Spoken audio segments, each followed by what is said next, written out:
لا إله إلا الله وحده لا شريك له وأشهد أن محمدا عبده ورسوله أرسله بالهدى ودين الحق ليظهره على الدين كله ولو كره المشركون. أعوذ بالله السميع العليم من الشيطان الرجيم. بسم الله الرحمن الرحيم. يا أيها الذين آمنوا اتقوا الله حق تقاته ولا تموتن إلا وأنتم مسلمون. يا أيها الناس اتقوا ربكم الذي خلقكم من نفس واحدة وخلق منها زوجها وبث منهما رجالا كثيرا ونساء واتقوا الله الذي تساءلون به والأرحام إن الله كان عليكم رقيبا. يا أيها الذين آمنوا اتقوا الله وقولوا قولا سديدا يصلح لكم أعمالكم ويغفر لكم ذنوبكم ومن يطع الله ورسوله فقد فاز فوزا عظيما. أما بعد فإن خير الحديث كتاب الله وخير الهدي هدي محمد صلى الله عليه وسلم وشر الأمور محدثاتها وكل محدثة بدعة وكل بدعة ضلالة وكل ضلالة في النار. ഏറെ പ്രേം നിറഞ്ഞ വിശ്വാസിനികളെ, അല്ലാഹു റബ്ബ് സുബ്ഹാനഹു വ തആലയുടെ വിധികളും വിലക്കുകളും ജീവിതത്തിന്റെ എല്ലാ മേഖലകളിലും ഒരുപോലെ പാലിച്ചുകൊണ്ട് ജീവിക്കണമേ എന്ന് സ്വന്തത്തെ മറക്കാതെ ആമുഖമായി കൊണ്ട് ഓർമ്മപ്പെടുത്തുകയാണ്, വസിയത്ത് ചെയ്യുകയാണ്. അല്ലാഹു റബ്ബ് സുബ്ഹാനഹു വ തആല അത്തരത്തിലൊരു നല്ല ജീവിതം നയിക്കുവാനുള്ള തൗഫീഖ് നൽകി നമ്മേവരെയും അനുഗ്രഹിക്കുമാറാകട്ടെ. ഒരു മനുഷ്യൻ എന്ന നിലക്ക് നമ്മളെ സംബന്ധിച്ചിടത്തോളം ഒരുപാട് ആഗ്രഹങ്ങളും ഇഷ്ടങ്ങളും മോഹങ്ങളും ഒക്കെ ഉള്ളവരാണ് നമ്മളെല്ലാവരും. എല്ലാവർക്കും ഒരേ ആഗ്രഹങ്ങളല്ലത്. പല ആളുകൾക്കും അവരുടെ സാഹചര്യങ്ങൾ അനുസരിച്ച് ആഗ്രഹങ്ങൾക്ക് വ്യത്യാസങ്ങൾ ഉണ്ടാവും. ഒരു ദരിദ്രനായ ആളെ സംബന്ധിച്ചിടത്തോളം ധനികനാകുവാനായിരിക്കും സ്വാഭാവികമായിട്ടും അദ്ദേഹത്തിന്റെ മനസ്സിലൊരു ആഗ്രഹം ഉണ്ടാവുക. നല്ലൊരു വാഹനം വേണം, നല്ലൊരു വീട് വേണം, നല്ലൊരു ജോലി വേണമെന്നൊക്കെ ആയിരിക്കും അദ്ദേഹത്തിന്റെ ആഗ്രഹത്തിന്റെ പരിധികൾ കിടക്കേണ്ടത്. രോഗം കൊണ്ട് കിടപ്പിലായ ഒരു വ്യക്തിയെ സംബന്ധിച്ചിടത്തോളം താൻ കിടക്കുന്ന അവസ്ഥയിൽ നിന്നും ഒന്ന് എഴുന്നേറ്റിരിക്കാനോ ഒന്ന് നടക്കാനോ മറ്റുള്ളവരെപ്പോലെ ഒന്ന് എല്ലായിടത്തുമൊക്കെ ഒന്ന് പോകുവാനോ ഈ മരുന്നിന്റെ മണമുള്ള റൂമിൽ നിന്നും എനിക്ക് മാറുവാനോ സാധിച്ചിരുന്നെങ്കിൽ എന്നായിരിക്കും പലപ്പോഴും അവരുടെ ഒരു ആഗ്രഹം ഉണ്ടാവുക എന്നുള്ളതാണ്. ധനികനെ സംബന്ധിച്ചിടത്തോളം അദ്ദേഹത്തിനും ഉണ്ടാകും ആഗ്രഹം. ലോകത്തിലെ ഏറ്റവും വലിയ ധനികനെ പോലെ അതല്ലെങ്കിൽ ഇന്ന ആളെക്കാളും എനിക്കൊന്ന് ധനികനാകണം എന്നായിരിക്കും പലപ്പോഴും അദ്ദേഹത്തിന്റെ ഒരു ആഗ്രഹത്തിന്റെ പരിധികൾ കിടക്കേണ്ടത് എന്നുള്ളതാണ്. പറഞ്ഞു വന്നത്, ആഗ്രഹങ്ങൾ ഇല്ലാത്തവരല്ല നമ്മളാരും. എല്ലാവർക്കും അവരുടേതായ ആഗ്രഹങ്ങൾ ഉണ്ട് എന്നുള്ളതാണ്.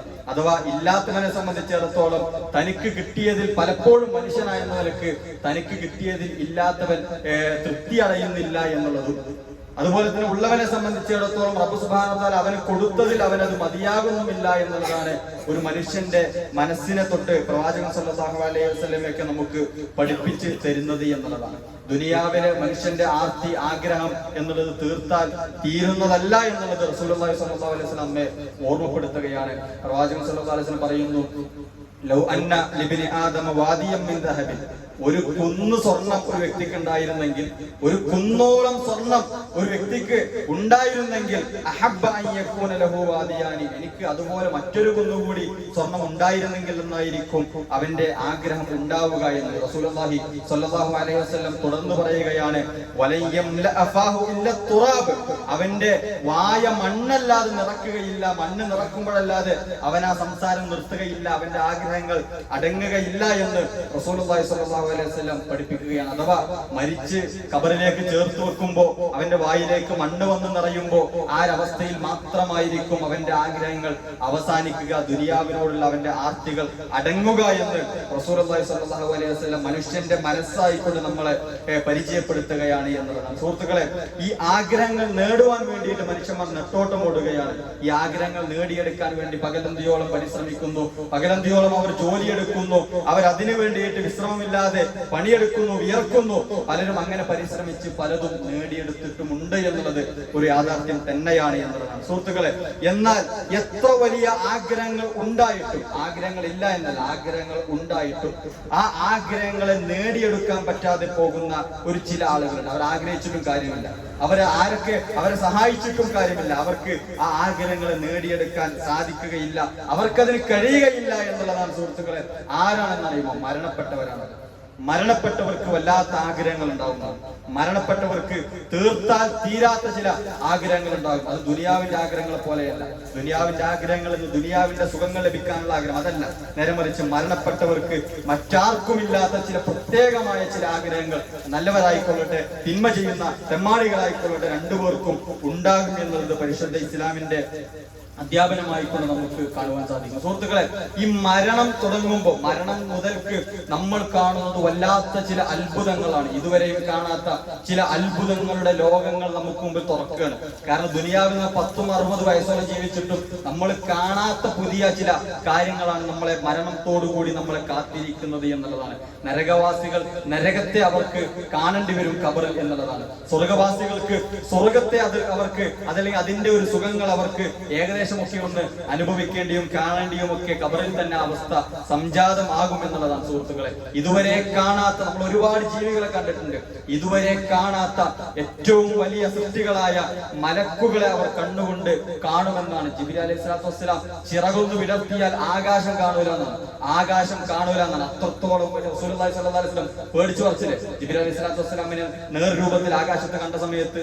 അങ്ങനത്തെ മലക്കുകളെ നമ്മൾ കാണുന്ന സമയമാണ്. 2 മലക്കുകൾ, തിയാനി മലക്കാനി, 2 മലക്കുകൾ അദ്ദേഹത്തിന്റെ അടുക്കിലേക്ക്, മരണപ്പെട്ടവരുടെ അടുക്കിലേക്ക് വരുമെന്നൊക്കെ നമ്മൾ പഠിച്ചതാണ്. മരിക്കുന്ന സമയം മുതൽ, മരിക്കുമ്പോൾ മലക്കുൽ മൗത്ത് ഒറ്റക്കല്ല വരിക. മലക്കുൽ മൗത്ത് റൂഹിനെ പിടിച്ചിട്ട് ഏൽപ്പിച്ചുകൊണ്ട് ചില മലക്കുകളെ പറഞ്ഞേക്കുന്നതാണ്. അവർ അടിച്ചും തൊഴിച്ചുമായിരിക്കും ചിലപ്പോൾ മോശപ്പെട്ട ആത്മാക്കളെ എടുക്കുന്നത് എന്നൊക്കെ നമുക്ക് കാണുവാൻ സാധിക്കും. എന്തോ ആയിക്കൊള്ളട്ടെ, അത് മലക്കുകളെ കൂടി നമ്മൾ കാണുന്നു. അഥവാ ഇതുവരെ അദൃശ്യമായിക്കൊണ്ട് നമ്മൾ മനസ്സിലാക്കിയിരുന്ന, ഇതുവരെ നമ്മൾ കാണാത്ത ചില കാഴ്ചകൾ നമ്മൾ കാണുകയാണ്. ചില അദൃശ്യങ്ങൾ, നമുക്ക് ജീവിച്ചിരിക്കുന്നവർക്ക് അദൃശ്യമായ പല സംഗതികളും പല കാര്യങ്ങളും ഇനി മുതൽ അങ്ങോട്ട് ദൃശ്യമാവുകയാണ്. അത്രത്തോളം ഒരു മരണത്തോടു കൂടി നമ്മൾ പ്രവേശിക്കുന്നത് മറ്റൊരു ലോകത്തിലേക്കാണ് എന്നുള്ളത് നമുക്ക് കാണുവാൻ സാധിക്കും. ഇങ്ങനെ മരണപ്പെട്ടുകൊണ്ട് ആ മരണത്തിന്റെ ബർസഖിന്റെ ലോകത്ത് ജീവിക്കുന്ന ആളുകൾക്ക് അവരുടെ ആഗ്രഹങ്ങൾ നമുക്ക് ഒരുപാട് പ്രവാചകൻ സല്ലല്ലാഹു അലൈഹി വസല്ലം ഹദീസിലൂടെയും പരിശുദ്ധ ഖുർആനിലൂടെയും ഒക്കെ നമുക്ക് പരിചയപ്പെടുത്തുന്നതായിക്കൊണ്ട് നമുക്ക് കാണുവാൻ സാധിക്കും. ആ ഒരു ലോകത്തിലേക്ക് കയറിയപ്പോൾ ഇനി പ്രയാസങ്ങളാണല്ലോ എന്നുള്ളത് കൊണ്ട് ആ ദുനിയാവിലെ സുഖങ്ങൾ എനിക്കൊന്ന് കിട്ടിയിരുന്നെങ്കിൽ എന്നല്ല അവർ ആഗ്രഹിക്കുക. ദുനിയാവിൽ എത്ര വലിയ സമ്പന്നനാണ് എങ്കിലും, ദുനിയാവിൽ സുഖം കൊണ്ട് മൂടിയവനാണെങ്കിലും, ദുനിയാവിൽ സമ്പന്നതയിൽ അവൻ കുളിച്ചു നടന്നവനാണെങ്കിലും, മരണപ്പെട്ടതിന് ശേഷം ആ മണ്ണിലേക്ക് ഇറങ്ങിക്കിടക്കുമ്പോൾ അവൻ ആഗ്രഹിക്കുക എന്റെ പട്ടുമെത്തയൊന്ന് കിട്ടിയിരുന്നെങ്കിൽ എന്നല്ല, എന്റെ കാറൊന്നും എനിക്ക് കിട്ടിയിരുന്നെങ്കിൽ എന്നല്ല. അവന്റെ ആഗ്രഹങ്ങൾ മറ്റു ചിലതായിരിക്കും. അത് കൃത്യമായിക്കൊണ്ട് നമ്മൾ മനസ്സിലാക്കേണ്ടതുണ്ട് സുഹൃത്തുക്കളെ.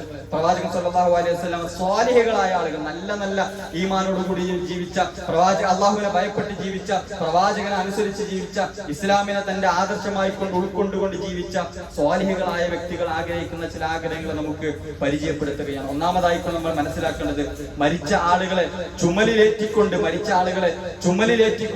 ആളുകൾ ഇങ്ങനെ ഖബറിലേക്ക് ഇങ്ങനെ കൊണ്ടുപോകുമ്പോൾ ആ ഒരു മയ്യത്ത് ഒന്നാമതായിക്കൊണ്ട് ആഗ്രഹിക്കുമെന്നാണ്. ഒന്നാമത്തെ മയ്യത്തിന്റെ ആഗ്രഹം തുടങ്ങുകയാണ്. മയ്യത്ത് പറയും, ഖദ്ദിമൂനി, എന്നെ ഒന്ന് പെട്ടെന്ന് കൊണ്ടുപോകൂ, ആ ഖബറിലേക്ക് എന്നെ ഒന്ന് പെട്ടെന്ന് കൊണ്ടുപോകൂ എന്ന് ആ മലക്ക് ആഗ്രഹം കൊണ്ട് വിളിച്ചു പറയുമെന്നാണ്. മനുഷ്യന്മാർക്ക് ആ വിളി കേൾക്കാൻ പറ്റൂല, അത് മറ്റു മൃഗങ്ങളൊക്കെ ആ വിളികൾ കേൾക്കും. പക്ഷെ ആ ഒരു മരിച്ച വ്യക്തി തന്റെ ആളുകൾ അദ്ദേഹത്തെ ചുമന്നുകൊണ്ട് പോകുമ്പോ ആ വ്യക്തി ഇങ്ങനെ വിളിച്ചു പറയുമെന്നാണ്, ഖദ്ദിമൂനി, എന്നെ ഒന്ന് പെട്ടെന്ന് ഖബറിലേക്ക് കൊണ്ടുപോകൂ. അദ്ദേഹത്തിന് ഇനി സുഖത്തിന്റെ ലോകമാണ്, ഇനി സുഖത്തിന്റെ ലോകം അദ്ദേഹത്തിന് ആരംഭിക്കുകയാണ്. അതെപ്പോഴും അദ്ദേഹത്തിന് എങ്ങനെയാണെന്ന് മനസ്സിലായത്? അദ്ദേഹത്തിന് എങ്ങനെ എന്റെ സുഖത്തിന്റെ ലോകമാണെന്ന് മനസ്സിലായത്? അദ്ദേഹത്തിന് തന്റെ മലക്കുകൾ വന്നപ്പോ അദ്ദേഹത്തെ ആ റൂഹ് പിടിച്ച രീതിയുണ്ട്. നല്ല നല്ല രൂപത്തിലാണ് മലക്കുകൾ വന്നതെന്ന് അദ്ദേഹം തിരിച്ചറിയുമ്പോൾ അദ്ദേഹം മനസ്സിലാക്കുകയാണ് ഇനി എന്റെ ലോകം സുഖമാണെന്ന് അദ്ദേഹം തിരിച്ചറിയുകയാണ്. അങ്ങനെ അദ്ദേഹം തിരിച്ചറിയുന്നു, എന്റെ സുഖത്തിന്റെ ലോകം ആരംഭിക്കുകയാണ്. ഖദ്ദിമൂനി, അതുകൊണ്ട് എന്നെ പെട്ടെന്ന് കൊണ്ടുപോകുമെന്ന് ആ ഒരു വ്യക്തി, മരണപ്പെട്ട വ്യക്തി ആഗ്രഹം കൊണ്ട് വിളിച്ചു പറയുമെന്ന് നമുക്ക് ഹദീസുകളിലൂടെ വായിക്കുവാൻ സാധിക്കും എന്നുള്ളതാണ്. ആ ഒരു മരിച്ച വ്യക്തി ആഗ്രഹിക്കുന്ന, സ്വാലിഹാണെങ്കിൽ ആ വ്യക്തി ആഗ്രഹിക്കുന്ന, അവിടെ തന്നെ മനസ്സിലാക്കേണ്ട വേറെ വിഷയമുണ്ട്. ഒരു തെമ്മാടിയായ വ്യക്തിയാണെങ്കിൽ ആ വ്യക്തി ചോദിക്കും എന്നെ എങ്ങോട്ടാണ് കൊണ്ടുപോകുന്നത് എന്നുള്ളതാണ്. ഒരു രണ്ടാമതായിക്കൊണ്ട് മനസ്സിലാക്കേണ്ട, സ്വാലിഹായ വ്യക്തി അദ്ദേഹം മരിച്ചു കഴിഞ്ഞാൽ അദ്ദേഹം ആഗ്രഹിക്കുന്ന രണ്ടാമത്തൊരു ആഗ്രഹമുണ്ട് എന്നുള്ളതാണ്. ഖബറിൽ മലക്കുകൾ ചോദ്യം ചോദിച്ച് അതിനൊക്കെ കൃത്യമായിട്ടുള്ള ഉത്തരം പറഞ്ഞ് വളരെ സന്തോഷത്തോടു കൂടി ഒരു പ്രയാസവുമില്ലാതെ അദ്ദേഹം അങ്ങനെ അവിടെ ഖബറിലുള്ള സമയത്ത് പിന്നെ അവൻ ദുനിയാവിലേക്ക് മടങ്ങാൻ ആഗ്രഹിക്കൂല. ആ വ്യക്തി ദുനിയാവിലേക്ക് മടങ്ങാൻ ഒരു സെക്കൻഡ് പോലും അദ്ദേഹം മടങ്ങാൻ ആഗ്രഹിക്കുകയില്ല. നേരെ മറിച്ച് തന്നെ കാത്തിരിക്കുന്ന സ്വർഗത്തിലേക്ക് എത്രയും പെട്ടെന്ന് എത്തിയിരുന്നെങ്കിലെന്ന് അദ്ദേഹം ആഗ്രഹിക്കുമെന്നല്ല, അദ്ദേഹം പ്രാർത്ഥിക്കുമെന്നാണ്. അദ്ദേഹം പ്രാർത്ഥിക്കുന്നത് പിന്നെ അദ്ദേഹം നമ്മളെ കുറിച്ചോ നമ്മളെ കുടുംബത്തിനെ കുറിച്ചോ എന്നല്ല അദ്ദേഹം ആലോചിക്കുന്നത്, അദ്ദേഹം പ്രാർത്ഥിക്കുമെന്നാണ്. ഒരു മലക്ക് അദ്ദേഹത്തോട് വിളിച്ചു പറയും, അദ്ദേഹത്തിന് സ്വർഗത്തില് വിരിപ്പ് കൊടുക്കും, മിനൽ ജന്ന, സ്വർഗത്തിലെ വിരിപ്പെന്ന് അദ്ദേഹത്തിന് വിരിച്ചു കൊടുക്കും. അതുപോലെ തന്നെ സ്വർഗത്തിന്റെ ഒരു വാതിൽ അദ്ദേഹത്തിന് തുറന്നു കൊടുക്കൂ എന്നാണ്. ആ സ്വർഗത്തിന്റെ തുറക്കപ്പെട്ട വാതിലിന്റെ പരിമളം അദ്ദേഹത്തിന്റെ മൂക്കിലേക്ക് അടിച്ചു കയറും. അതിന്റെ പരിമളവും അതിന്റെ സുഗന്ധവും ഖബറിൽ കിടക്കുന്ന നല്ല വ്യക്തിക്ക് അനുഭവിക്കാൻ സാധിക്കുമെന്ന് റസൂലുള്ളാഹി സ്വല്ലല്ലാഹു അലൈഹി വസല്ലം. ആ വ്യക്തി പ്രാർത്ഥിക്കുമെന്നാണ്, റബ്ബി അഖിമിസ്സാഅ, റബ്ബി അഖിമിസ്സാഅ, അല്ലാഹുവേ പെട്ടെന്ന് ഖിയാമത്ത് നാൾ നടത്തിക്കൊണ്ട. എങ്ങനെ പെട്ടെന്ന് ഖിയാമത്ത് നാൾ നടത്തിക്കൊണ്ട? എന്താണ് അദ്ദേഹത്തിന്റെ ആഗ്രഹം? എനിക്ക് പെട്ടെന്ന് സ്വർഗത്തിലേക്ക് ഒന്ന് കയറണം. കാരണം അദ്ദേഹത്തിന് ഉറപ്പായി ഇനി സ്വർഗമാണെന്ന് അദ്ദേഹം തിരിച്ചറിയുകയാണ്. റബ്ബി അഖിമിസ്സാഅ, പെട്ടെന്നൊന്ന് ആ ഒരു ഖിയാമത്ത് നാൾ നടത്തിക്കൊണ്ട് റബ്ബേ എന്ന് അദ്ദേഹം പ്രാർത്ഥിക്കുമെന്ന് നമുക്ക് കാണുവാൻ സാധിക്കും. മൂന്നാമതായിക്കൊണ്ട് ആ വ്യക്തി അദ്ദേഹം കൊതിക്കുന്ന മൂന്നാമത്തെ ഒരു ആഗ്രഹമുണ്ട്. അദ്ദേഹത്തിന് മൂന്നാമത്തെ ഒരു ആഗ്രഹമുണ്ട്. എന്താണെന്ന് അറിയുമോ? തന്നെ കാത്തിരിക്കുന്ന സ്വർഗത്തിന്റെ സുഖങ്ങളെ പറ്റി അദ്ദേഹം ഇങ്ങനെ അറിയിക്കപ്പെടുമ്പോ അദ്ദേഹം തന്റെ കുടുംബത്തിലേക്കൊന്ന് മടങ്ങാൻ ആഗ്രഹിക്കും. അദ്ദേഹത്തിന്റെ കുടുംബം, അദ്ദേഹത്തിന്റെ ഭാര്യയെയും അദ്ദേഹത്തിന്റെ മക്കളെയും ഒക്കെ ഒന്ന് തിരിച്ചു പോയിട്ട് ഒന്ന് കാണുവാൻ അദ്ദേഹം ആഗ്രഹിക്കും എന്നുള്ളതാണ്. എന്തിനാണെന്നറിയോ? അവരെ കണ്ടിട്ട് അവരോടൊപ്പം വീണ്ടും ജീവിക്കാനല്ല, നേരെ മറിച്ച് അവർക്ക് ആ സ്വർഗത്തിന്റെ സുഖങ്ങൾ, ഇതൊക്കെ ശരിയാണ്, ഇതൊക്കെ യാഥാർത്ഥ്യമാണ്. മരണത്തിനിപ്പുറം ഞാൻ അനുഭവിക്കുന്ന വല്ലാത്ത സുഖങ്ങളുണ്ട്, ആ സുഖങ്ങൾ നിങ്ങളും ഒന്ന് അനുഭവിക്കണം, അതുകൊണ്ട് ഒരുങ്ങുക എന്നറിയിക്കുവാൻ വേണ്ടിയിട്ട് തന്റെ കുടുംബത്തിലേക്ക് മടങ്ങുവാൻ ആ വ്യക്തി ആഗ്രഹിക്കും എന്നുള്ളതാണ്. തന്റെ സൗഭാഗ്യത്തെ പറ്റി അവർക്കൊന്ന് പറഞ്ഞു കൊടുക്കാൻ വേണ്ടിയിട്ട് അദ്ദേഹം ആവശ്യപ്പെടും, ദഊനി ഉബശ്ശിർ അഹ്ലി, ഞാൻ എന്റെ കുടുംബത്തിലേക്ക് ഒന്ന് മടങ്ങിയിട്ട് അവർക്ക് ഈ സന്തോഷ വാർത്തയൊന്ന് അറിയിക്കട്ടെ. എന്റെ മരണത്തിന് തൊട്ട് ഇനി അവർ പ്രയാസപ്പെടാൻ പാടില്ല, ഞാൻ മരിച്ചല്ലോ എന്ന് കരുതിയിട്ട് അവരിനി പ്രയാസപ്പെടാൻ പാടില്ല, അവർ സന്തോഷിക്കട്ടെ, കാരണം ഞാൻ സുഖത്തിലാണെന്ന് അവർ തിരിച്ചറിയട്ടെ. എന്ന് മാത്രമല്ല അവരും പണിയെടുക്കട്ടെ, കാരണം അവർ മരിച്ചാലും ഈ ലോകം അവർക്കും വരാനുണ്ട്, അവർ വിജയിക്കാനുള്ള മാർഗങ്ങളെ തേടിക്കൊള്ളട്ടെ, സമയം വളരെ കുറച്ചേ ഉള്ളൂ എന്നൊക്കെ ഒന്ന് ഓർമ്മപ്പെടുത്താൻ, ഒരു അനുഭവസ്ഥൻ എന്ന നിലയ്ക്ക് അദ്ദേഹം ഒന്ന് തിരിച്ചു പോയിട്ട് ഒന്ന് ഓർമ്മപ്പെടുത്താൻ വേണ്ടി ഒരു ആവശ്യപ്പെടുമെന്നാണ്. മലക്കുകൾ സമ്മതിക്കുകയില്ല എന്നുള്ളത് മറ്റൊരു യാഥാർത്ഥ്യം അവിടെ നമ്മൾ തിരിച്ചറിയേണ്ടതുണ്ട്. എന്നാൽ ഷഹീദായ വ്യക്തിയെ സംബന്ധിച്ചിടത്തോളം അള്ളാഹുവിന്റെ അടർക്കളത്തിൽ പോരാടിക്കൊണ്ട് ഇസ്ലാമിന്റെ യുദ്ധത്തിന് വേണ്ടിയിട്ട് പോരാടിക്കൊണ്ട് അങ്ങനെ ഷഹീദായ വ്യക്തിയാണ് എങ്കിൽ അദ്ദേഹം സ്വർഗത്തിന്റെ സുഖങ്ങളെ, ഉന്നതികളൊക്കെ മനസ്സിലാക്കുമ്പോൾ അദ്ദേഹം ആഗ്രഹിക്കുന്നതാണ്, മറ്റു വ്യക്തികളെ പോലെയല്ല. റസൂലുള്ളാഹി പ്രത്യേകം എടുത്തു പറയുന്നു, ആരും ദുനിയാവിലേക്ക് പോകാൻ ആഗ്രഹിക്കൂല, പക്ഷെ ഇദ്ദേഹം ആഗ്രഹിക്കുന്നതാണ്. ഒരു ഷഹീദായ വ്യക്തി ആഗ്രഹിക്കുമെന്നാണ്. അദ്ദേഹത്തിന് ആഗ്രഹം എന്ന് പറയുമ്പോൾ ആ സ്വർഗത്തിൽ ഒരു ഷഹീദിന് അള്ളാഹ് കൊടുക്കുന്ന സ്ഥാനം കണ്ടിട്ട്, ഒരു ഷഹീദിന് അള്ളാഹു കൊടുക്കുന്ന ആദരവ് കണ്ടിട്ട് അദ്ദേഹം ആഗ്രഹിക്കുന്നതാണ്. തിരിച്ചു പോയിട്ട് ഒരു റസൂലുള്ളാഹി 10 യുദ്ധത്തിലൊക്കെ പങ്കെടുത്തിട്ട് 10ലും അങ്ങ് ഷഹീദായിട്ടൊക്കെ തിരിച്ചു വന്നിട്ട് ആ 10ന്റെയും സുഖം ഞാൻ അനുഭവിച്ചിരുന്നെങ്കിൽ എന്ന് അദ്ദേഹം ആഗ്രഹിക്കുമെന്ന് റസൂലുള്ളാഹി സ്വല്ലല്ലാഹു അലൈഹി വസല്ലം ചേർത്ത് പഠിപ്പിക്കുന്നതായിക്കൊണ്ട് നമുക്ക് കാണുവാൻ സാധിക്കും എന്നുള്ളതാണ്. ഷഹീദിന് അള്ളാഹുവിന്റെ അടുക്കൽ വല്ലാത്ത ആദരവുണ്ട് എന്ന് റസൂലുള്ളാഹി സ്വല്ലല്ലാഹു അലൈഹി വസല്ലം നമുക്ക് ഓർമ്മപ്പെടുത്തി തരുന്നതായിക്കൊണ്ട് നമുക്ക് ഹദീസുകളിലൂടെ വായിക്കാൻ സാധിക്കും. ഇതൊക്കെയാണ് നന്മ ചെയ്തിട്ടുള്ള ആളുകളെ കുറിച്ച് റസൂലുള്ളാഹിയുടെ ഹദീസുകളിലൂടെയൊക്കെ നമുക്ക് വായിക്കാൻ സാധിക്കുന്ന കാര്യങ്ങൾ. ഇനി എന്താണ്? തിന്മ ചെയ്ത ആളുകൾ ഉണ്ടാവും. തിന്മ ചെയ്ത ആളുകളെ സംബന്ധിച്ചിടത്തോളം അവർ ചുമന്നു കൊണ്ടുപോകുമ്പോൾ ഒന്നാമതായിക്കൊണ്ട് അവർ ആഗ്രഹിക്കും, എന്തിനാണ് എന്നെ കൊണ്ടുപോകുന്നത്, എങ്ങോട്ടാണ് എന്നെ കൊണ്ടുപോകുന്നത് എന്ന് ആ ഒരു വ്യക്തി ഇങ്ങനെ വിളിച്ചു പറയുമെന്നാണ്. ആ വ്യക്തി തിരിച്ചറിഞ്ഞിട്ടുണ്ട്. മരിക്കുന്ന സമയത്ത് അദ്ദേഹത്തിന്റെ റൂഹിനെ പിടിച്ചത് അടിച്ചിട്ടാണ്. റൂഹിനെ പിടിച്ചത് പിറകിലും മുന്നിലും തലയിലും ഒക്കെ അടിച്ചിട്ടാണ് അദ്ദേഹത്തിന്റെ റൂഹിനെ പിടിച്ചത്. അദ്ദേഹം വല്ലാതെ പ്രയാസപ്പെട്ടിട്ടാണ് അദ്ദേഹത്തിന്റെ റൂഹിനെ മലക്കുകൾ പിടിച്ചിട്ടുള്ള മരണത്തിന്റെ വേദന അതികഠിനമായി കൊണ്ട് അദ്ദേഹം അനുഭവിച്ചിട്ടുണ്ട്. ഏറ്റവും മോശപ്പെട്ട രൂപത്തിലാണ് അദ്ദേഹത്തിന്റെ അടുക്കിലേക്ക് മലക്കുകൾ വന്നത്. താനൊരു തെമ്മാടിയാണ്, ഇനി എന്റെ ലോകം നഷ്ടമാണെന്ന് അദ്ദേഹം തിരിച്ചറിയും. ഇനി ചെയ്യാനൊന്നുമില്ല. അദ്ദേഹം തിരിച്ചറിയുന്ന സമയത്ത് അദ്ദേഹം ചോദിക്കുമെന്നാണ്, എന്നെ എങ്ങോട്ടാണ് കൊണ്ടുപോകുന്നത്, എന്നെ കൊണ്ടുപോകല്ല എന്ന് ആ വ്യക്തി വിളിച്ചു പറയുമെന്നാണ്. അതെങ്ങാനും ഒരു മനുഷ്യൻ കേട്ടിരുന്നെങ്കിൽ, ആ വിളിച്ചു പറയലെങ്ങാനും ഒരു മനുഷ്യൻ കേട്ടിരുന്നെങ്കിൽ അവൻ ബോധം കെട്ടുപോകുമായിരുന്നു എന്ന് റസൂലുള്ളാഹി സ്വല്ലല്ലാഹു അലൈഹി വസല്ലം നമ്മെ ഓർമ്മപ്പെടുത്തുന്നതായിക്കൊണ്ട് നമുക്ക് കാണുവാൻ സാധിക്കും. രണ്ടാമതായിക്കൊണ്ട് തെമ്മാടിയായ വ്യക്തി അദ്ദേഹം ആഗ്രഹിക്കുന്ന രണ്ടാമത്തെ ഒരു ആഗ്രഹമുണ്ട്, ഒരു 2 റക്അത്തെങ്കിലും ഞാൻ നിസ്കരിച്ചിരുന്നെങ്കിൽ എന്നാണ്. ഒരു 2 റക്അത്തെങ്കിലും ഞാൻ നിസ്കരിച്ചിരുന്നെങ്കിൽ എന്ന് അദ്ദേഹം കൊതിക്കുമെന്നാണ്. ഒരിക്കൽ റസൂലുള്ളാഹി സ്വല്ലല്ലാഹു അലൈഹി വസല്ലം ഒരു ഖബറിന്റെ അരികിലൂടെ നടന്നു പോവുകയാണ്. റസൂലുള്ളാഹി സ്വല്ലല്ലാഹു അലൈഹി വസല്ലം മൻ സ്വാഹിബു ഹാദൽ ഖബർ, റസൂലുള്ളാഹി ചോദിക്കുകയാണ്, മൻ സ്വാഹിബു ഹാദൽ ഖബർ, ഈ ഖബറിന്റെ ഉടമസ്ഥൻ ആരാ, ഈ ഖബറിൽ കിടക്കുന്ന ആൾ ആരാണ്?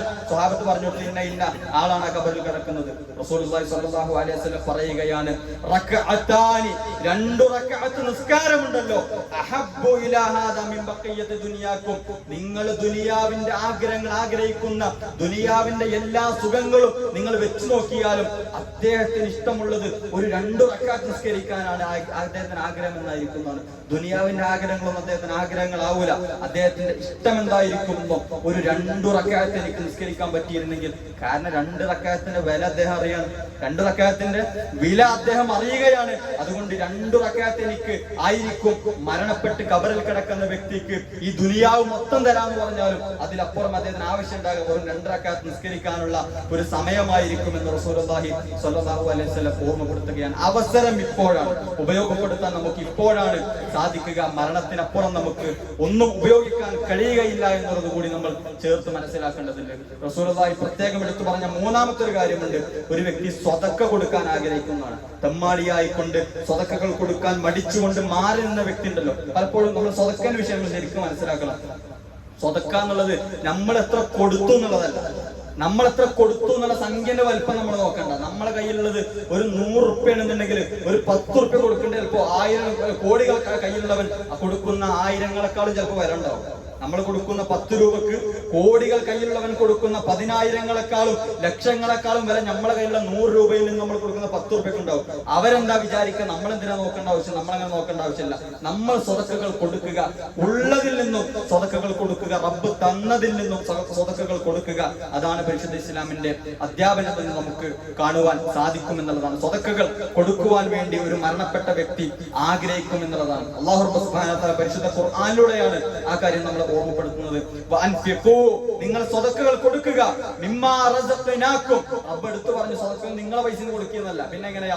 റസഖ്നാകും, നാം നിങ്ങൾക്ക് തന്ന റിസ്ക് ഉണ്ടല്ലോ, നാം നിങ്ങൾക്ക് അല്ലാഹു തന്ന റിസ്ക്, അതിൽ നിന്ന് നിങ്ങൾ കൊടുക്കുക. മിൻ ഖബ്ലി അൻ യഅതിയ അഹദകുമുൽ മൗത്ത്, മരിക്കുന്നതിന് മുമ്പായിക്കൊണ്ട് നിങ്ങൾ സ്വതക്കകൾ കൊടുക്കുക. കാരണം എന്താ അറിയോ? റബ്ബ് പ്രയോഗം എടുത്തു പറയുകയാണ്, ഫയഖൂൽ, മരിക്കുന്ന സമയത്ത് അവൻ വിളിച്ചു പറയുമെന്നാണ്, റബ്ബി ലൗലാ അഖർതനി ഇലാ അജലിൻ ഖരീബ്, ഒരു കുറച്ച് സമയം റബ്ബേ എനിക്ക് ഒന്ന് മാറ്റി തന്നിരുന്നെങ്കിൽ, എന്നെ മരണം ഒരു 10 മിനിറ്റ് അപ്പുറത്ത് തന്നിരുന്നെങ്കിൽ, ഫഅസ്സദ്ദക വഅകും മിനസ് സ്വാലിഹീൻ, ഞാൻ എന്റെ സ്വത്തുക്കൾ അങ്ങ് സ്വതക്ക ചെയ്തോളാം, വഅകും മിനസ് സ്വാലിഹീൻ, ഞാനൊരു നല്ല വ്യക്തിയായി കൊണ്ട് ജീവിച്ചോളാം എന്ന് അവൻ പറയുമെന്ന്. കൊടുക്കാത്ത സ്വതക്കകളെ ആലോചിച്ചുകൊണ്ട് അവൻ ഖേദിക്കുമെന്ന് അല്ലാഹു സുബ്ഹാനഹു വ തആല സൂറത്തുൽ മുനാഫിഖൂനിലൂടെ നമ്മെ ഓർമ്മപ്പെടുത്തുകയാണ്. അതുകൊണ്ട് സ്വതക്കകൾ കൊടുക്കുവാൻ വേണ്ടിയിട്ട് അവൻ ആഗ്രഹിക്കും. കാരണം ദാനധർമ്മത്തിന്റെ വലിയ കൂലികൾ അവൻ കാണുകയാണ്, അവൻ തിരിച്ചറിയുകയാണ് എന്ന് ഹദീസുകളിലൂടെ നമുക്ക് വായിക്കുവാൻ സാധിക്കും എന്നുള്ളതാണ്. നാലാമതായിക്കൊണ്ട് ആ വ്യക്തി ആഗ്രഹിക്കുന്നത്, ഈ സ്വതക്കകളും നിസ്കാരവും ഒക്കെ പ്രത്യേകിച്ച് എടുത്തു പറഞ്ഞെങ്കിലും മൊത്തത്തിൽ ഒരു നല്ല ആളായി ജീവിക്കാൻ അദ്ദേഹം ആഗ്രഹിക്കുന്നതാണ്. ഇതുപോലെ ജീവിച്ചതുപോലെ എന്തായാലും 60 കൊല്ലം ജീവിച്ചാൽ പോലെ, പിന്നെ എന്താ സുഖത്തിന്റെ ലോകത്തങ്ങ് അർമാദിക്കുകയല്ലേ. അതുകൊണ്ട് അവൻ ആഗ്രഹിക്കുകയാണ് എന്തെങ്കിലുമൊക്കെ സൽക്കർമ്മങ്ങൾ ചെയ്തിരുന്നെങ്കിൽ, ഹത്താ ഇദാ ജാഅ അഹദഹുമുൽ മൗത്ത് ഖാല റബ്ബിർജിഊൻ, മരിക്കുന്ന സമയം അവന്റെ അടുക്കിലേക്ക് ആഗതമാകുമ്പോ മരണത്തെ അവൻ മുഖാമുഖം കണ്ടുമുട്ടുമ്പോ അവൻ ചോദിക്കും, റബ്ബേ എന്നെയൊന്ന് മടക്കൂ, റബ്ബേ എന്നെയൊന്ന് ദുനിയാവിലേക്ക് മടക്കൂ. എന്തിനാ? ദുനിയാവിന്റെ സുഖങ്ങൾ അടിച്ചു പൊളിച്ച് ഒരു 60 വർഷം ജീവിച്ചവൻ ഒരു 60 കൂടി ജീവിക്കാനല്ല ചോദിക്കേണ്ടത്, ഒരു 60 കൂടി ജീവിക്കാനല്ല ചോദിക്കുന്നത്. അവൻ ആഗ്രഹിക്കുന്നത് എന്തിനാണെന്ന് അറിയുമോ? ലഅല്ലി അഅമലു സ്വാലിഹൻ ഫീമാ തറക്. ഞാൻ ചെയ്യാൻ മടിച്ചത്, ചെയ്യാൻ വിട്ടുപോയത്, ചെയ്യാൻ മറന്നുപോയത്, ചെയ്യാൻ അശ്രദ്ധയിലായ ഒരുപാട് കർമ്മങ്ങളുണ്ട്, അതൊക്കെ ഞാൻ ചെയ്തോളാം എന്ന് അവൻ പറയുമ്പോ റബ്ബ് തിരിച്ചു പറയും, കല്ല, ഇല്ല, ഇന്നഹാ കലിമത്തുൻ ഹുവ ഖായിലുഹാ. അവൻ പറയുന്നത് വെറും വർത്തമാനമാണ്, അതൊന്നും നടക്കാൻ പോണ കേസല്ല. അവൻ ദുനിയാവിനെ കുറിച്ച് ദുനിയാവ് വീണ്ടും ആഗ്രഹിക്കുക, അവൻ ദുനിയാവിന്റെ പിന്നാലെ വീണ്ടും പോകും. അത് മനുഷ്യന്റെ മനസ്സാണ്, അതറിയുന്ന റബ്ബ് പറയുകയാണ്, കല്ല ഇന്നഹാ കലിമത്തുൻ ഹുവ ഖായിലുഹാ. അവൻ പറയുന്നത് വെറും വർത്തമാനമാണ്, ദുനിയാവിനെ കുറിച്ച് അന്യോ അവൻ തോന്നിയാസിയായിക്കൊണ്ട് അവൻ ജീവിക്കും. വമിൻ വറാഇഹിം ബർസഖുൻ ഇലാ യൗമി യുബഅസുൻ. ഇനിയൊരു മടക്കമില്ല, ഇനി ബർസഖിന്റെ ലോകം നിങ്ങൾ ആസ്വദിക്കൂ എന്ന്, ഖിയാമത്ത് നാൾ വരെ ഇനി ബർസഖിൽ കിടക്കൂ എന്ന് അല്ലാഹു സുബ്ഹാനഹു വ തആല അവനോട് ആവശ്യപ്പെടും എന്നുള്ളതാണ്. അവൻ ആഗ്രഹിക്കും, ലൗ അന്നലി കറതൻ ഫഅകൂന മിനൽ മുഹ്സിനീൻ. നരകത്തിന്റെ പ്രയാസങ്ങൾ അവൻ അനുഭവിക്കുമ്പോൾ, അതല്ലെങ്കിൽ അവൻ ഒരു ഖബറിലെ ശിക്ഷകളൊക്കെ അവൻ അനുഭവിക്കുമ്പോൾ അവൻ പറയും, ലൗ അന്നലി കറതൻ, എനിക്കെങ്ങാനും ഒരു മടക്കം, ഒരു തിരിച്ചുപോക്കുണ്ടായിരുന്നെങ്കിൽ ഫഅകൂന മിനൽ മുഹ്സിനീൻ. ഇനി തമ്മാടിയാകൂല, ഒരു സെക്കൻഡ് പോലും ഞാൻ തമ്മാടിയാവുകയില്ല. ഫഅകൂന മിനൽ മുഹ്സിനീൻ, ഞാൻ മുഹ്സിനായിക്കൊണ്ട് ജീവിക്കുന്നതാണ്. മുഹ്സിൻ എന്ന ഏറ്റവും ടോപ്പ് ദറജയാണ്. ഒരു മുസ്ലിമിന്റെ ഏറ്റവും ടോപ്പ് ദറജയാണ് മുഹ്സിൻ എന്ന് പറഞ്ഞാല്. ഈമാനുള്ളവൻ, ഇസ്ലാമുള്ളവൻ, അതിനു മേലെ ഈമാൻ കൂടിയാണ് നമ്മളിപ്പോ പറയാറുണ്ട്, അതിനു മുകളിലാണ് മുഹ്സിൻ എന്നുള്ളത്. ആ മുഹ്സിൻ ആയിക്കൊണ്ട് ജീവിക്കുക, ഏറ്റവും ടോപ്പായിക്കൊണ്ട് ദുനിയാവിലെ ഏറ്റവും അള്ളാഹു പറഞ്ഞതുപോലെ അണുക്കിട വ്യത്യാസമില്ലാതെ അങ്ങനെ ഞാൻ ജീവിച്ചോളാം. ലൗ അന്നലി കറതൻ, ഒരു ചാൻസ് മതി റബ്ബേ എന്ന് അവൻ തിരിച്ചറിയുമെന്ന് റസൂലുള്ളാഹി അല്ലാഹു സുബ്ഹാനഹു വ തആല പരിശുദ്ധ ഖുർആനിലൂടെ ഓർമ്മപ്പെടുത്തുന്നതായിക്കൊണ്ട് നമുക്ക് കാണുവാൻ സാധിക്കും. സുഹൃത്തുക്കളെ, പറഞ്ഞു വന്നത് അവസരങ്ങൾ ദുനിയാവിലൂടെയുള്ള അവസരങ്ങളെ ഉപയോഗപ്പെടുത്തുക.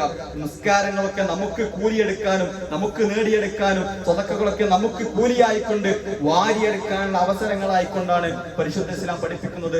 നന്മകളിൽ പിറകോട്ടടിക്കാതെ നന്മകളിൽ മുന്നേറുന്നവരാവുക. തിന്മകളെ തൊട്ട് തന്റെ മനസ്സിനെ മാറ്റി നിർത്തുക. തിന്മകൾ സംഭവിച്ചാൽ തൗബ ചെയ്യാൻ മടിക്കാതിരിക്കുക. ആത്മാർത്ഥമായിക്കൊണ്ട് റബ്ബിനോട് തൗബയെ തേടുക. ആരെങ്കിലും എന്റെ ഒരു അടിമ എത്ര വലിയ തിന്മകളുമായിക്കൊണ്ട് അവൻ കടന്നു വന്നാലും ഞാൻ അവന് അത്രത്തോളം അവന് മാപ്പ് കൊടുക്കലുമായിക്കൊണ്ട് അവനെ ഞാൻ സമീപിക്കുമെന്ന് അല്ലാഹു സുബ്ഹാനഹു വ തആല പറഞ്ഞതായിക്കൊണ്ട് നമുക്ക് കാണുവാൻ സാധിക്കും. തിന്മകൾ ചെയ്തവർക്ക് ആശ നൽകുന്നു, അവർക്ക് തൗബക്ക് അവസരമുണ്ടെന്ന് അല്ലാഹു സുബ്ഹാനഹു വ തആല ഓർമ്മപ്പെടുത്തുകയാണ്. അതുകൊണ്ട് തിന്മകൾ ചെയ്താൽ തൗബ ചെയ്തുകൊണ്ട് തന്നെ ജീവിക്കുവാനും അങ്ങനെ അല്ലാഹുവിനെ അനുസരിച്ചുകൊണ്ട് ജീവിക്കുവാനുള്ള തൗഫീഖ് നൽകി റബ്ബ് സുബ്ഹാനഹു വ തആല നമ്മെവരെയും അനുഗ്രഹിക്കുമാറാകട്ടെ.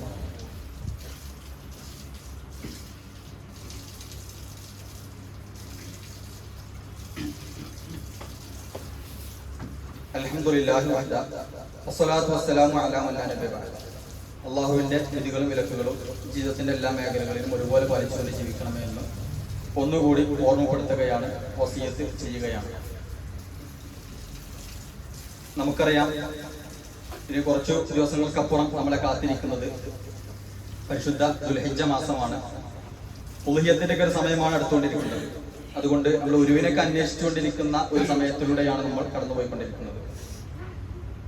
ഉളുഹിയത്ത് കഴിവുള്ളവർ അറക്കുക എന്നുള്ളത് അതൊരു പ്രധാനപ്പെട്ട കാര്യമായിക്കൊണ്ട് തന്നെയാണ് നമ്മൾ എല്ലാവരും മനസ്സിലാക്കേണ്ടത്. മഹാനായ ഇസ്മായിൽ നബി അലൈഹി സ്വലാത്തു വസ്സലാമിനെ അറുക്കാൻ കൊണ്ടുപോയി അവിടെ പകരം ആടിനെ അറുത്തു. ഈ ഒരു സംഭവത്തിന്റെ സ്മരണക്കായിക്കൊണ്ടാണ് ഉളുഹിയത്ത് കർമ്മം ഇസ്ലാമിൽ സ്ഥിരപ്പെട്ടിട്ടുള്ളത്. അല്ലാഹു സുബ്ഹാനഹു വ തആല നമുക്ക് നൽകിയ സുഖങ്ങൾക്ക് പകരമായിക്കൊണ്ട് ഫസല്ലി ലിറബ്ബിക വൻഹർ, നിങ്ങൾ നിസ്കരിക്കുക, റബ്ബിന് വേണ്ടി നിസ്കരിക്കുക, അതുപോലെ തന്നെ നിങ്ങൾ അറുക്കുക എന്ന് സൂറത്തുൽ കൗസറിലൂടെ അല്ലാഹു സുബ്ഹാനഹു വ തആല ഓർമ്മപ്പെടുത്തിയതായിക്കൊണ്ട് നമുക്ക് കാണുവാൻ സാധിക്കും. റസൂലുള്ളാഹി സ്വല്ലല്ലാഹു അലൈഹി വസല്ലം അറുത്തിരുന്നു. റസൂലുള്ളാഹി സ്വല്ലല്ലാഹു അലൈഹി വസല്ലം പ്രത്യേകം അറുത്ത അവസ്ഥകളെ പോലും ഹദീസുകളിലൂടെ നമുക്ക് വായിക്കുവാൻ സാധിക്കും എന്നുള്ളതാണ്.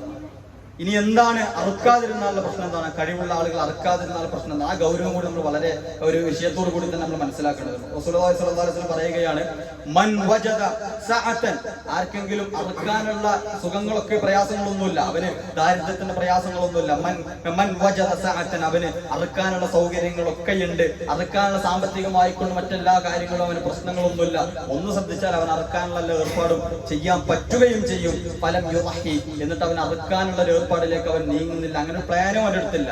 അങ്ങനെയാണെങ്കിൽ ഫലാ യഖ്റബന്ന മുസല്ലാന, അവൻ നിസ്കാരത്തിന്റെ മുസല്ലയിലേക്ക് കടന്നു വരരുതെന്നാണ്. നിസ്കാരത്തിന്റെ മുസല്ലയിലേക്ക് അവൻ കടന്നു വരരുതെന്നാണ് റസൂലുള്ളാഹി സ്വല്ലല്ലാഹു അലൈഹി വസല്ലം അങ്ങേപ്പുറത്ത് വേറെ പഠിപ്പിച്ചിട്ടുണ്ട്. ആർത്തവകാരികളായ സ്ത്രീകൾ അങ്ങോട്ട് വരണം, ഖുതുബ കേൾക്കാൻ പെരുന്നാൾ ദിവസം വരണമെന്നാണ്. തട്ടമില്ലാത്ത സ്ത്രീകൾ തട്ടം കടം വാങ്ങിയിട്ട് വരണമെന്ന് പഠിപ്പിച്ച അതേ റസൂൽ പറയാണ്, ഉളുഹിയത്തിന്റെ സമയത്ത് ഉളുഹിയത്ത് അറക്കാൻ കഴിവുണ്ടായിട്ട് അറക്കാത്തവൻ മുസല്ലിക്ക് വരണ്ടെന്ന്. എത്ര വലിയ ആക്ഷേപമാണത്, എത്ര വലിയ ആക്ഷേപമാണത്. അതുകൊണ്ട് കഴിവുള്ള ആളുകൾ അറുക്കണം, അതൊരു ബാധ്യതയായിക്കൊണ്ട് തന്നെയാണ് നമ്മൾ ആ വിഷയത്തെ തൊട്ട് മനസ്സിലാക്കേണ്ടത് എന്നുള്ളതാണ്. ഉളുഹിയത്ത് എന്നുള്ളത് ഇസ്ലാമിന്റെ ഒരു ചിഹ്നമായിക്കൊണ്ട് തന്നെയാണ് പരിശുദ്ധ ഇസ്ലാം പഠിപ്പിക്കുന്നത്. ഉളിയത്ത് അറുക്കൽ നിർബന്ധമാണോ അതല്ലെങ്കിൽ പ്രബലമായ സുന്നത്താണോ എന്നുള്ളതിൽ പണ്ഡിതന്മാർക്ക് അഭിപ്രായ വ്യത്യാസം ഉണ്ടെങ്കിൽ കൂടി പ്രബലമായ ഒരു സുന്നത്താണെന്ന് പറഞ്ഞ പണ്ഡിതന്മാർ കൂടി എന്താ പറഞ്ഞതല്ലോ, അവർ അറുക്കാൻ കഴിവുള്ള അറുക്കുക തന്നെ വേണമെന്നാണ്. അത് അറുക്കാൻ കഴിവുള്ളവർ അറുക്കുക തന്നെ വേണമെന്നാണ് പണ്ഡിതന്മാരെല്ലാവരും ഒരുമിച്ച് പറഞ്ഞതായിരിക്കും നമുക്ക് കാണുവാൻ സാധിക്കും. അതിന് വിശദമായ അവസ്ഥകൾ ഇൻഷാ അല്ലാഹ് വരുന്ന ഒരു ഖുതുബയിൽ ഇൻഷാ അല്ലാഹ് നമുക്ക് സൂചിപ്പിക്കാം. അതുകൊണ്ട് അള്ളാഹുവിന്റെ വിധികളും വിലക്കുകളും ഒക്കെ പാലിച്ചുകൊണ്ട് ജീവിക്കുവാൻ ശ്രദ്ധിക്കുക. ഒരു കാര്യം കൂടി ഓർമ്മപ്പെടുത്താനുള്ളത്, നമ്മുടെ സ്റ്റുഡൻസ് കോൺഫറൻസ് ഇൻഷാ അല്ലാഹ് ഈ വരുന്ന 11-ാം തീയതി എല്ലാ ഖുതുബയിലും സൂചിപ്പിക്കാറുണ്ട്. ഒന്നുകൂടി ഓർമ്മപ്പെടുത്തുകയാണ്, നമ്മുടെ മക്കൾ പോകാത്തവരായിക്കൊണ്ട് ആരും ഉണ്ടാകരുത്. 8-ാം ക്ലാസ്സിന് മുകളിലുള്ള മക്കൾ ആരും പോകാത്തവരായിക്കൊണ്ട് ആരും ഉണ്ടാവില്ല എന്ന് ഉറപ്പിക്കുക. കാരണം അതിനൊക്കെ പറഞ്ഞയക്കുക, മറ്റെല്ലാ കാര്യത്തിനും നമ്മൾ പറഞ്ഞയക്കാറുണ്ടെങ്കിൽ അതിലും കൂടി പങ്കെടുക്കുക. കാരണം ഈമാനികമായിക്കൊണ്ട് പ്രത്യേകിച്ച് വഴിതെറ്റുന്ന തലമുറക്ക് പണ്ടൊക്കെ തിന്മകൾ ഉണ്ടായിരുന്നത് ശ്രദ്ധിക്കുക. പണ്ടൊക്കെ തിന്മകൾ നമുക്ക് സമൂഹത്തിൽ കാണുവാൻ സാധിച്ചിരുന്നു, അതൊക്കെ തോന്നിവാസങ്ങളായിരുന്നു. ഇപ്പൊ അങ്ങനെയല്ല. ഇപ്പോൾ ഇസ്ലാം നഷ്ടപ്പെടുന്ന, റസൂലുള്ളാഹിയെയും അള്ളാഹുവിനെയും ഒക്കെ ചീത്ത പറയുന്ന, എന്ത് ഇസ്ലാം എന്ത് അള്ളാഹു എന്നൊക്കെ പറയുന്ന ഒരു കോലത്തിലേക്കാണ് നമ്മുടെ പുതുതലമുറ പോയിക്കൊണ്ടിരിക്കുന്നത്. വളരെ ഗൗരവമാണ്. ദീന് നഷ്ടപ്പെടുന്ന ഒരവസ്ഥ, മുസ്ലിം അല്ല എന്ന് പറയേണ്ടി വരുന്ന ഒരവസ്ഥ, നിസ്കാരം എന്നുള്ള അവസ്ഥയിൽ നിന്നും മാറി നിൽക്കുന്ന ഒരു മുസ്ലിം ഉമ്മത്ത്, അത്തരത്തിലുള്ള ഒരു സമൂഹത്തിലൂടെയാണ് നമ്മൾ കടന്നുപോയിക്കൊണ്ടിരിക്കുന്നത്. പുതുതലമുറകൾക്ക് ഈമാനിന്റെ തിളക്കം അത്യാവശ്യമാണ്. പരലോകത്ത് വിജയിക്കുവാൻ അത് അവർക്ക് ഒരു ആവശ്യവും കൂടിയാണ് എന്നുള്ളത് ചേർത്ത് മനസ്സിലാക്കുക. അതുകൊണ്ട് അതിലൊക്കെ പങ്കെടുപ്പിക്കുവാൻ വേണ്ടി ശ്രദ്ധിക്കുക. ഇപ്പോൾ പള്ളി കമ്മിറ്റിയുമായി ബന്ധപ്പെട്ട അതിന്റെ തുടർ നടപടികളൊക്കെ കാര്യങ്ങളൊക്കെ ഇവിടെ ഉണ്ടാകുമെന്ന് കൂടി ശ്രദ്ധിക്കുക. കൂട്ടത്തിൽ ഉദയത്തിന്റെ ആ ഒരു ഷെയറിൽ വരിചേരാൻ കൂടി ശ്രദ്ധിക്കുക. 8,000 രൂപയാണ് ഉദയത്തിന്റെ ഒരു ഷെയർ ആയിട്ടുള്ളത്. എല്ലാവരും അതിൽ പങ്കെടുക്കുവാൻ വേണ്ടി ശ്രദ്ധിക്കുക. അതല്ലെങ്കിൽ അതുമായി ബന്ധപ്പെട്ടുള്ള കാര്യങ്ങളൊക്കെ ഇടപെടാനും കൂടി ശ്രദ്ധിക്കുക. സത്യമായി കൊണ്ട് മനസ്സിലാക്കുവാനും അത് ഉൾക്കൊണ്ടുകൊണ്ട് ജീവിക്കുവാനുള്ള തൗഫീഖ് നൽകി സുബ്ഹാനഹു വ തആല നമ്മെവരെയും അനുഗ്രഹിക്കുമാറാകട്ടെ. അല്ലാഹുവേ, ഞങ്ങളിൽ നിന്ന് മരണപ്പെട്ടു പോയിട്ടുള്ള ഒരുപാട് ആളുകളുണ്ട്. അല്ലാഹുവേ, എല്ലാവരുടെയും ഖബറിടത്തിന് വിശാലത നൽകി അനുഗ്രഹിക്കണം റഹ്മാനെ.